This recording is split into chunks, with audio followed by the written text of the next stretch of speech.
Okay, so I have always been a sucker for learning and improving my life. And in this video, I want to share with you one way of doing this, which I believe that most people don't really utilize as much as they could. And that way is to consume more books. First off, I want to explain my weird choice of word when I said consuming books instead of just the good old reading books. And this is simply because I want to include audiobooks here as well. And I want all my ideas and actions here to apply to you, no matter if you read or listen or do something else to consume books. Okay, so why are books good for learning and improving your life in the first place? The way I see it, it is because throughout human history, a lot of people have lived, obviously, and out of these people, a lot of them had very good ideas and learned very good skills. And then further, out of those, quite a few of them took the opportunity to write all these ideas down into a book as clearly and concisely as possible. Now this is great news for you and me, because this means that we can just sit down in our sofa or where we want and get this book and get all these amazing ideas served to us on a silver platter, easily understood within like minutes or hours. And this could be things that have taken these persons who got the ideas maybe like their entire life to gather. And now the subject can be whatever you want, like psychology, finances, personal development, gardening or beekeeping. But no matter which subject, most likely someone, since this Gutenberg guy invented the printing press like 600 years ago, and people could start like writing down ideas in books. Since then, most likely someone have already thought about this subject and written a book about it, which includes like a lot of good ideas that you could utilize in your life. So let's move over to the main part of the video, which is about how to be intentional and efficient with consuming books. And this I have divided into 7 different actions that you can take, ordered by how important I think that they are. Action 1. Make it clear to you exactly what books it is that you want to read. So if you want to progress on this, there has to be actual books that you're gonna read. So let's get specific on what these books are. And I think, like as I said before, I think there's a lot of books out there, and probably there's books that can change your life in like the best ways if you read them, but they're not gonna find their way into your life by themselves. So you will have to kind of deliberately go out looking for them. Now, I would say that the key to successfully doing this is simply to keep a want to read list. And then as soon as you see a book or notice a book that you want to read, you just add the title to this list. This list will then over time include all the books that you want to read. But one more step is that you want to keep the list sorted based on how much you want to read the book. Now this might seem small, but I think it's actually quite important, because on this list, although all the books that are there are books that you want to read, there will be of course some of them that you will want to read like a lot and maybe right now, and some of them maybe you want to read them further in the future, or maybe you're just not that interested in them. So keeping it sorted by having the ones that you're most interested in on top will make it even clearer to you which books it is that you really want to read right now and which books it is that you just might want to read someday. What you will need then for this is some sort of probably digital program where you can have this list and where you also can add a score to each item, aka each book in this list, and then also be able to sort this list based on this score. Now, unfortunately, a regular note-keeping app that most people have on their phone when they get it won't suffice for this, because you can't really add this scoring part. But what you need instead is something like a spreadsheet structure like Excel or Google Sheets. I use a program that's called Notion, which does the same thing. It has this spreadsheet structure and also some other nice things. But no matter what, you will have to have one of these programs where you can add a score and then also sort the list based on the score. And what you do then is simply that each time you add a book to this list, you also add a score from say 1 to 10, which is supposed to represent how good you think the book will be, or like how much you want to read it. And then when you sort this, you will see that, okay, you will have the books that you want to read the most on top, and it will be more clear to you that these might be the books that you want to read next. Okay, so here you see my list. And here you can see all the titles and also this score that I talked about. And this one is also sorted, so you only see the top scored books here. And these are all books that I'm excited about reading and will probably read quite soon. What you can do then with this list is that as soon as you finish a book, you can just go to the list and look at the top maybe 10 or 15 books and very quickly get a feel for which book you want to read next, making it extremely easy to get a new book. And with this way, you will feel very confident that the book you start on is a book that you actually want to read, because it's been there for a while maybe, and it's not just a book that you happen to come across the same day that you also were looking for a new book. If you already have a list like this, then that's great, good for you. And if you don't, then fear not, it's quite easy to make. Just pick any program like maybe Excel or Google Sheets or Notion or something else that you have, and start doing this list. And for books, first you probably have maybe some books that you want to read that you know about. But then also I would suggest just think of some subjects that you're interested in and want to learn more about, and then just Google like top 10 books on these subjects, and then you will get a lot of good ideas, which you can just immediately add to this list. I will also link my own list with books that I have read, which you can look at and take inspiration from. Okay, so let's move over to action number 2, and that is to listen to audiobooks instead of reading physical books. I would guess that people have a lot of different opinions on this, and I would like to say now immediately that I think both are good, and in the end, as long as you actually consume books and learn stuff, that's great, and that's kind of the most important thing. But I do, however, think that audiobooks is very good and kind of underutilized, so I think it's a very good way of consuming more books, and here I will kind of list some arguments for why I think so. Argument number 1 is that you can actually do other things when you're listening to an audiobook. So think of this, for example, because I think it's quite an important thing, or like quite a big thing. Imagine yourself reading a book and then walking at the same time. This is like chaos, right? You won't be able to do it. Like you will probably fall on some rock or maybe walk into a tree or something. So it's like not a good idea. But then instead think of walking and listening to an audiobook with your headphones. Now, this is the easiest thing in the world, right? So as you can see, it's quite a big difference between listening and reading. And as you also might realize, listening opens up to a lot of new activities to do at the same time as you're consuming a book, compared to what reading does. And I would say the reason for this is simply because you have to use your eyes when you're reading. And your eyes are kind of your most important sense, I would say, and you can't really do much without it. You can just like sit still and wait, I would say. So walking is one example of a activity you can do while listening, but not while reading. But also I would say like any activity that you kind of do on autopilot, which could be things like chores, like doing the laundry or the dishes or cleaning, or maybe some workout like running or going to the gym or something else. And I would say that the only place where you can actually multitask with reading is if you're kind of waiting for something, so you don't really have to move. This could be like sitting on a plane or a train, or waiting for some friend, or you're in a queue. And for me, being able to consume books while I do other stuff, aka multitask, is very valuable to me, because I basically have more time to do it then, and it makes me consume a whole lot more. And personally, I do it mostly when I'm at the gym or doing any type of workout, but also when I'm out walking, maybe to some friend, or maybe I'm on the bus or something, commuting. Doing these autopilot tasks can also be boring from time to time, so I think adding a interesting audiobook to this can just make the experience better, making this like a win-win situation to do. Okay, argument number 2. Hearing a voice makes it easier to get engaged and to remember what you hear.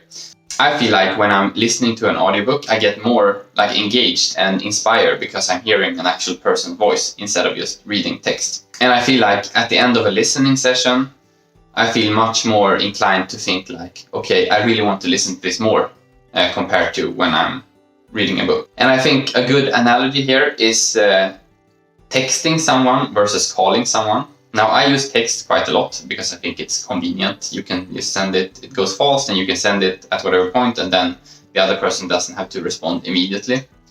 But if I would like really want to understand someone and discuss something clearly, then I would definitely go for a call, because I feel like it's easier to understand basically. You get more information by hearing the tone of voice as well.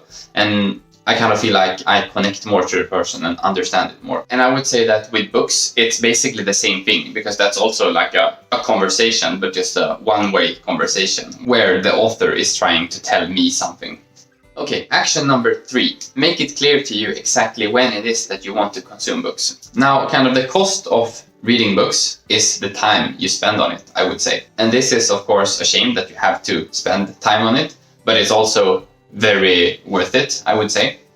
But for this action, I want you to make it clear to yourself when you will spend this time. Because if you don't make it clear, then it's much higher probability that you will forget about it. So, okay, let's try to make it explicit when you want to get this consuming done. So maybe you want to do this during the weekends when you have time, and try to be specific. So this might mean, okay, I will decide that each Saturday morning I will read for half an hour. Or maybe you want to do this as a break during work, or maybe when you're commuting to work, or maybe you want to do this while you're out running. But no matter what, try to be like specific here and decide on when you actually should do this, and make sure that this is actually like realistic and that you can do this. And here I would also like to say that I think it's productive to split this into 2 different ways of consuming. One is consuming and only consuming, so dedicating a time slot solely for reading or listening. And one is to multitask, so to do this while you do something else. And this one, as I kind of mentioned before, I think is much easier to do if you're listening to audiobooks, because then then that opens up to doing a lot of other activities. But either way, I think you should, for each time that you're going to do it, you should kind of think in terms of, okay, is this only consuming or is this multitasking? Okay, so now to action number 4. And this one is quite easy to explain and understand, I would say, but still a bit controversial. And the action is to make sure that you have a good speed. So as I said before, I believe there's a lot of good books out there. So I would say none of us are really like book constrained, meaning we will run out of good books to read. I think it's quite the opposite. Like, there's a lot of them out there. We just have to have the time and know which one there is. So motivated by this, it would be very good if we could have a way to reduce the time spent on each book, or the cost of reading or listening to a book. And there is actually a great way of doing this, and this is to increase your speed of reading or listening. For listening, this basically means to use a program that you listen to where you can alter the speed. And for reading, this basically means to learn how to read faster. But whichever one you do, increasing the speed of consuming will make the cost of the book, which is the time spent on the book, lower. So if you would manage to get twice your current speed, that would mean that each book that you read is like half price, aka it costs you half as much time.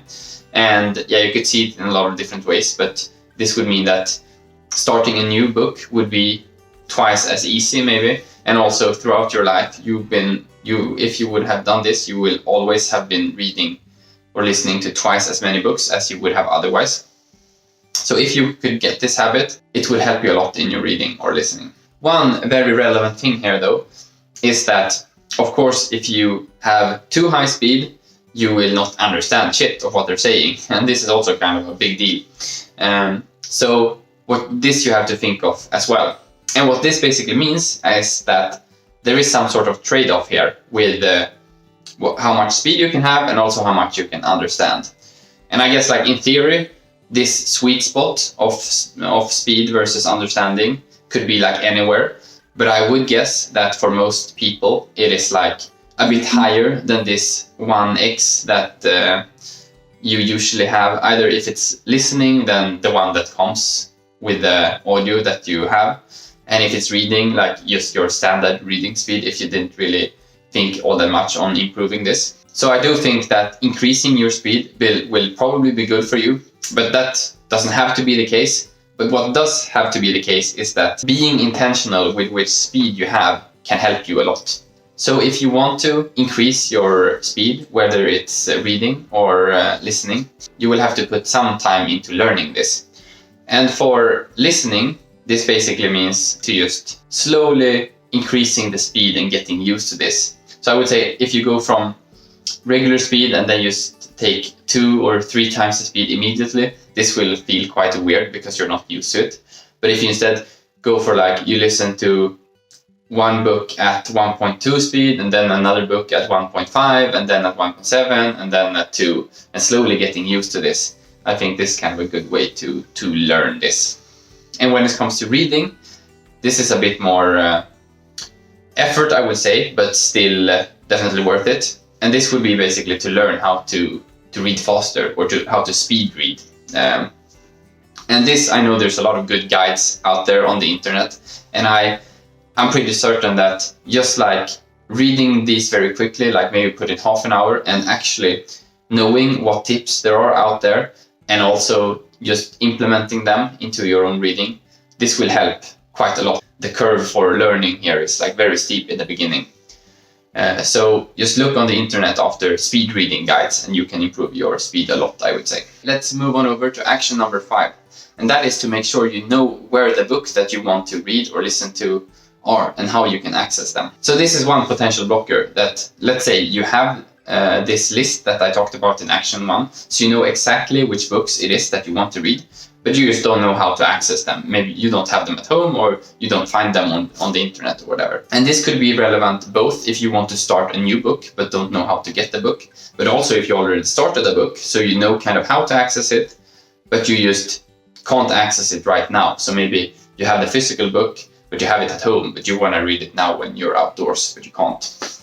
Now this is best solved by foresight and planning. For physical books, I would recommend you to always have your top books at home that you want to read ready to start reading whenever you want. So this basically means go to your list and look at maybe the top 5 or 10 books and then order them all at once. And then you will have them at home, and as soon as you finish one, you just pick the next one. And then when you start to run out of these books, maybe you have 1 or 2 left, then you just do the same thing again and order new ones so that you always have them at home. And when this comes to audiobooks, this is a bit simpler, and also it's the same thing with digital textbooks, because then you can just click download and you will have it on your phone or wherever immediately. But I think it's still worth to think about here, because there's still like a lot of different sources where you can get this from, and not all sources have all books. So a good thing I would say for you to do is to, instead of ordering these physical books, if you want them digitally instead, you look at this list, but then you look through like the internet or whatever and decide where you will get the book from. There's a lot of different sources, as I said, and I can mention a few of them that I think are good. And the first one is like these audiobook stores online. And this could be stores like Audible or Nextory or Storytel. And these are very convenient. And these are kind of made for exactly this. This costs money, but it's definitely worth it, I would say. But also they have this like free trials for a month or so. And if you try it out on all of these pages, you can get quite a lot of books read. And then there's also Spotify, which actually have some audiobooks. I have been listening to some of them there. So if you already have Spotify, this would be free even. So make sure to look through Spotify if you find the books that you want to listen to. And then also YouTube, it's similarly there. I have been listening to some audiobooks on YouTube that I found. Then there's also a web page called Librivoix, which is also made for exactly this. They distribute audiobooks for free. This sounds very good in theory, but in practice, I haven't really found the books that I have been interested in many times at this site, just a few times. Another way is to use an app called Speechify, which takes a PDF and reads it to you if you want to listen to it. I haven't really tried it, but my friends recommend it, so I think it's a good way. And then I also know about Kindle, and same there. I don't use it, but I think it's a good product, both the actual Kindle, which you can read on, and also like the services with getting books. So this I would also recommend. This makes it so that when you finish a book, you can just immediately jump on to the next one, because you already know where this book is, whether it's at home or on some specific store online.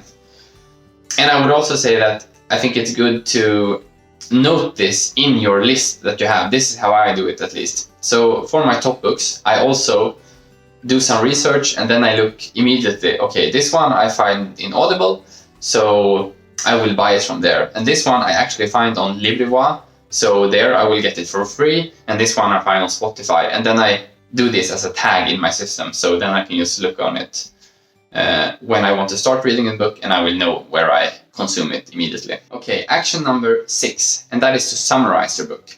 So what I recommend here is that for each book you're done with, you create a text document, like a Word document or something, and then you just scribble down some notes from the book that comes to your mind. And this could be like both in terms of just citing the book or like saying this is what it said, but then also kind of some personal reflections, what you thought was extra interesting or what you want to bring into your life from this book. But whatever you write, just do some sort of summary. And this doesn't have to be long, because I know this could be quite, like this takes some time if you do it like really thoroughly. And for me, I don't always feel like doing it very thoroughly. So I usually keep this quite low bar and just write something short if I don't feel like doing anything else. But I see this as kind of a lost time to reflect on the book and to try to really make sure that I bring the things I want to bring to my life from the book. And I think it also helps me remember what I read from the book by just doing this. And then action number 7, and that is to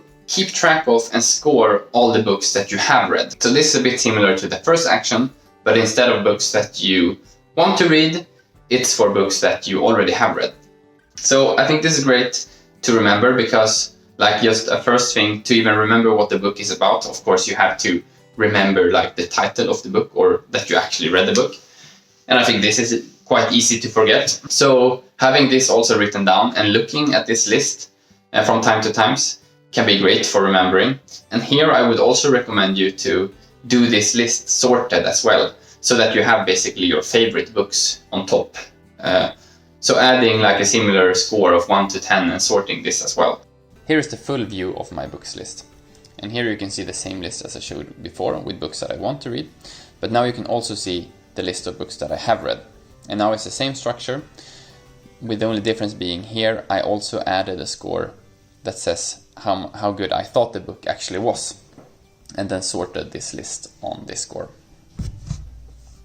So this is great for both for you to remember which books you read, and another thing that's good with this, I would say, is that, at least for me, sometimes I talk to friends about books, and this helps me a lot in recommending books and talking about books that I found was really interesting. Like before I had this list, I knew that I had read or listened to quite a lot of good books, but I just never really managed to remember them or which one it was when I talk to someone about it. But now with this list, it's much easier. I just bring up my phone and I look at this list, and maybe I even show the list, and then I have like a lot of good books, and a lot of good conversation usually starts from that. Yeah, so that's it. I hope you guys enjoyed this, and see you guys around.